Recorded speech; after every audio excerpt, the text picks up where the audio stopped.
berjalan dalam firman-Mu, hatiku siap.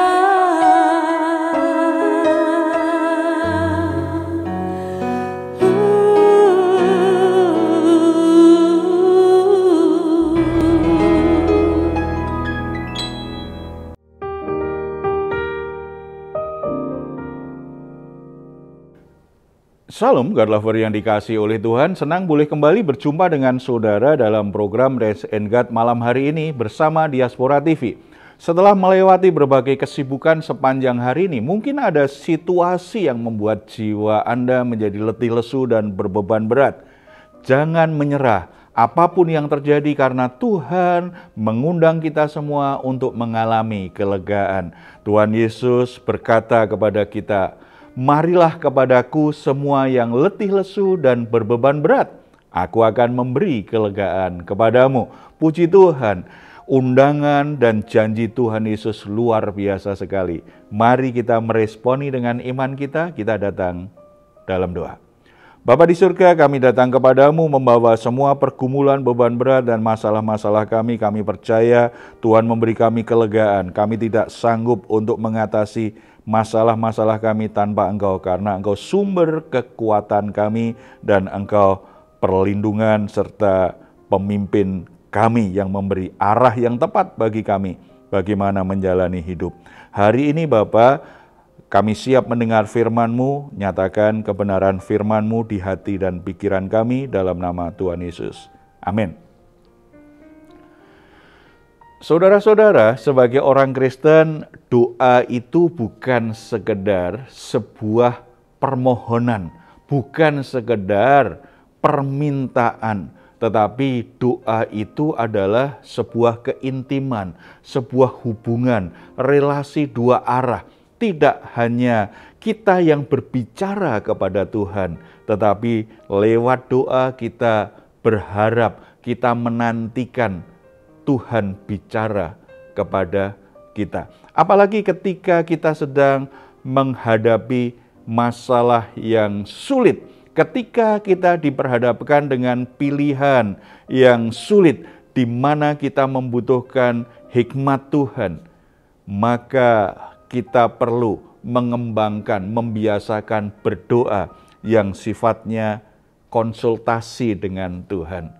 Kita perlu konseling dengan Tuhan untuk semua permasalahan-permasalahan yang kita hadapi, supaya kita tidak salah memutuskan, supaya kita tidak salah memilih.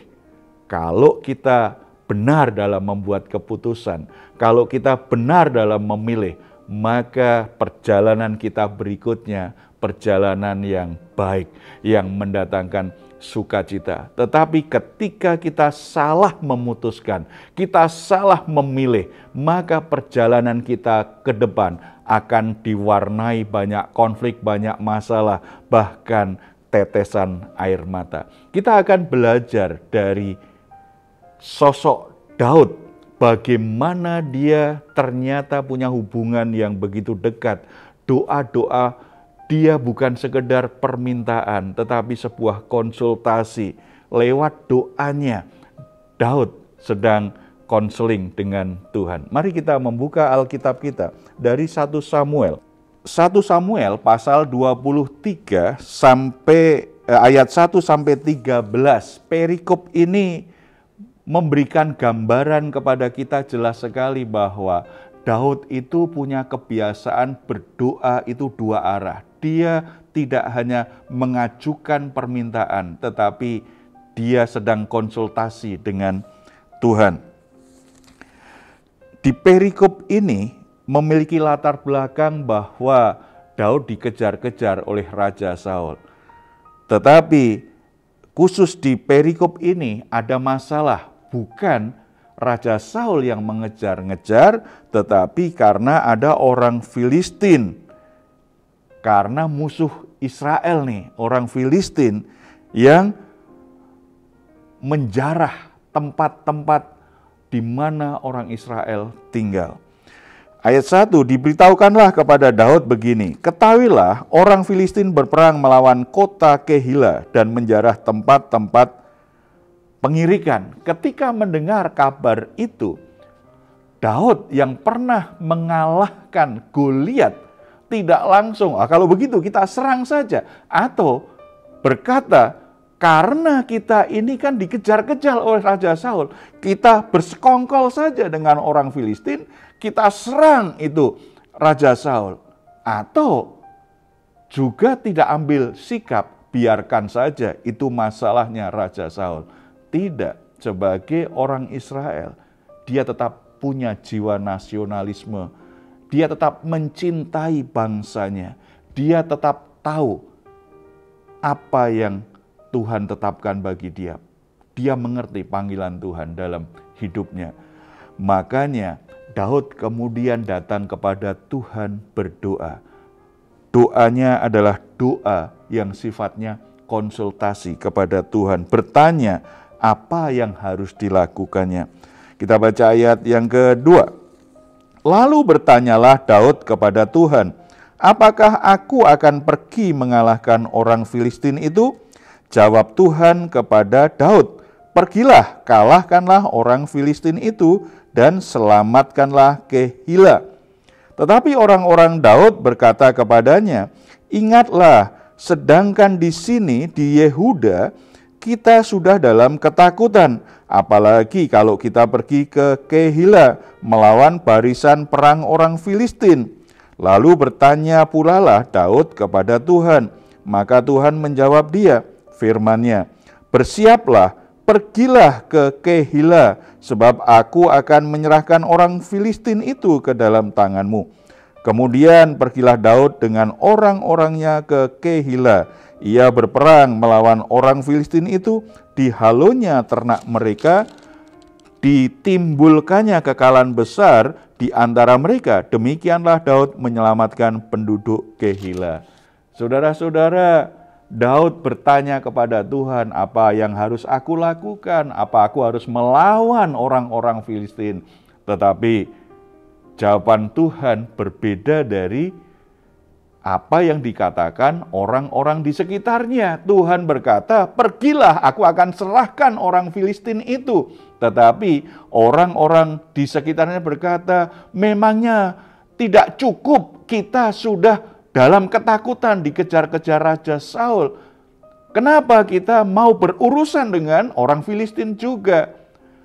Dalam kebingungannya, Daud bertanya lagi kepada Tuhan. Gimana Tuhan? Apa yang harus aku lakukan? Apa aku harus melawan orang Filistin? Tuhan tetap berkata, lawan mereka. Aku akan serahkan mereka. Daud akhirnya maju berperang melawan orang Filistin. Terbukti apa yang dikatakan benar. Orang Filistin berhasil mereka kalahkan. Dan terbukti juga apa yang dikatakan orang-orang terdekatnya salah. Karena ternyata Daud dan pasukannya menang, bukan kalah, bukan tambah masalah. Tetapi justru mereka alami sukacita yang besar. Karena bisa mengalahkan orang Filistin, karena bisa membebaskan orang-orang di Kehila, karena mereka bisa merebut kemenangan yang besar. Saudara-saudara yang dikasihi Tuhan, ketika kita sedang dihadapkan dengan masalah yang berat, masalah yang besar, masalah yang punya risiko yang sangat besar, yang kita butuhkan adalah nasihat. Nasihat terbaik adalah dari Tuhan. Mungkin ada orang-orang di sekitar kita yang memberi kita masukan, yang memberi kita nasihat, yang memberi kita sebuah analisa yang bagus, yang sesuai dengan keadaan yang terlihat. Tetapi tetap jangan lupakan yang paling penting, berkonsultasikah dengan Tuhan. Konselinglah dengan Tuhan, bertanyalah kepada Tuhan apa yang harus saudara lakukan, supaya saudara bisa mengambil keputusan yang tepat, yang benar, yang akan disertai Tuhan, serta diberkati oleh Tuhan. Ini sebuah latihan rohani yang perlu dilakukan sebagai anak-anak Allah. Yang kedua, kita bisa perhatikan di di ayat selanjutnya ya. Ketika Daud berhasil mengalahkan orang Filistin, Saul mendengar kabar itu semakin berusaha untuk menyerang Daud. Dia tahu Daud ada di Kehila, dia coba serang. Dan ketika mendengar itu, Daud kembali bertanya kepada Tuhan di ayat yang ke-10. Berkatalah Daud, Tuhan Allah Israel, hamba-Mu ini telah mendengar kabar pasti bahwa Saul berikhtiar untuk datang ke Kehila dan memusnahkan kota itu oleh karena aku. Akan diserahkan oleh warga-warga kota Kehila, itukah aku ke dalam tangannya? Akan datangkah Saul seperti yang telah didengar oleh hamba-Mu ini? Tuhan Allah Israel, beritahukanlah kiranya kepada hamba-Mu ini. Jawab Tuhan, ia akan datang. Kemudian bertanyalah Daud, akan diserahkan oleh warga kota Kehila, itukah aku dengan orang-orangku ke dalam tangan Saul? Firman Tuhan, akan mereka serahkan. Ayat 13, ini akhirnya keputusan yang diambil oleh Daud. Lalu bersiaplah Daud dan orang-orangnya, kira-kira 600 orang banyaknya. Mereka keluar dari Kehila dan pergi kemana saja mereka dapat pergi.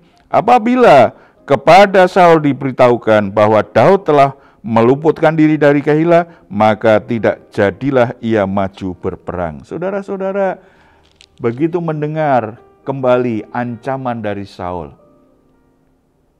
dia konsultasi Tuhan, apakah orang-orang di Kehila, di mana aku sudah membebaskan mereka, mengusir Filistin dari tanah mereka, dari kota mereka. Kalau nanti Raja Saul datang, mereka akan mengkhianati aku enggak? Mereka akan serahkan aku dan orang-orangku kepada Raja Saul. Tuhan menjawab, mereka akan serahkan.